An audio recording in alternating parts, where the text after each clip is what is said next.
অন্তর্বর্তী সরকার আওয়ামী লীগের কার্যক্রম নিষিদ্ধের পর থেকেই ভিন্ন স্বরে কথা বলছে জাতীয় নাগরিক পার্টি এনসিপি। এ নিয়ে নতুন করে বিতর্ক দেখা দিয়েছে দেশ বিদেশে, সে হাওয়া লেগেছে লন্ডনেও। এ নিয়ে বিস্তারিত জানাচ্ছেন আসাদুজ্জামান শুভ, ক্যামেরায় ছিলেন রেজাল করিম মৃধা। আওয়ামী লীগের কার্যক্রম যেদিন নিষিদ্ধ হলো সেই দিন থেকেই এনসিপি এবং জামায়াতে ইসলামের দূরত্ব তৈরি হতে শুরু করে। মূলত উপদেষ্টা মাহফুজ আলমের ফেসবুক স্ট্যাটাসের জের ধরে সম্পর্কের অবনতি শুরু হয়। তিনি আওয়ামী বিচারের সঙ্গে সঙ্গে ৭১-এর যুদ্ধাপরাধীদের ক্ষমা চাওয়ার পাশাপাশি আওয়ামীপন্থী বামদেরও ক্ষমা চাওয়ার কথা বলেন। তারপর থেকেই এনসিপিও মাহফুজ আলমের সুরে কথা বলতে থাকে। এই দ্বন্দ্বকে ক্ষমতার প্রতিদ্বন্দ্বিতার লড়াই হিসাবে দেখছেন রাজনৈতিক বিশ্লেষকরা। পলিটিক্যাল পার্টিজ মানে হচ্ছে একে অপরের প্রতিদ্বন্দ্বী। কিসের প্রতিদ্বন্দ্বী? ক্ষমতার প্রতিদ্বন্দ্বী। সো মূল যে শত্রু তাকে ফেলে দেওয়ার পরে এখন এটা ক্ষমতার প্রতিদ্বন্দ্বিতার লড়াই। আপনি যদি বাংলাদেশের এই বাস্তবতাটা খেয়াল করেন, দেখবেন যে বিভিন্ন শক্তির সাথে ক্ষমতা মানে ইলেকশনে একটা ফাইনাল টুর্নামেন্টের মতো আর কি। কিন্তু তার আগে প্রতিটা জায়গায় ছোট ছোট ব্যাটেল হইতে থাকে, লড়াই চলতে থাকে, ক্ষমতার লড়াইটা। সেই লড়াইটাই আমরা দেখছি। ৯০ দশকের এই ছাত্রনেতা ও রাজনৈতিক বিশ্লেষক চ্যানেলসকে বলেন, এনসিপির রাজনীতি মধ্যপন্থী বললেও বাস্তবে তারা ইসলামিক দলগুলির সহযোগী।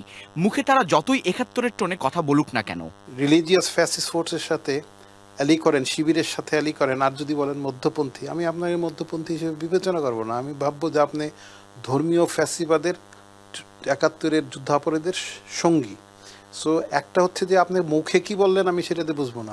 আপনি যে পলিটিক্যাল প্রোগ্রাম এবং আপনার যে রাজনৈতিক ট্যাকটিক্স কৌশল সেটাতে আমি বুঝবো, আপনার আচরণ দিয়ে বুঝবো, কথা দিয়ে বুঝবো না। আরেক ছাত্রনেতা বলেন, জামাতকে ক্ষমা চাইতে বলে বাংলাদেশের উন্নতির গতিপথ অবরুদ্ধ করেছে, কারণ সব দল মিলেই ২৪-এর অভ্যুত্থান সফল হয়েছে। ৫ই আগস্টে বৈষম্য বিরোধী আন্দোলনে তাদের ভূমিকা ছিল, তারা শুধু নিজেরাই এই আন্দোলনকে সফল করে নাই, এখানে বাংলাদেশের আপামর জনতা, বিএনপি এবং জামাত ইসলামের উল্লেখযোগ্য ভূমিকা ছিল বলেই আজকের এনসিপি কিন্তু তৈরি হয়েছে। 5ই আগস্ট যদি সাকসেস না হতো এনসিপি আজকে আমরা দেখতে পেতাম না।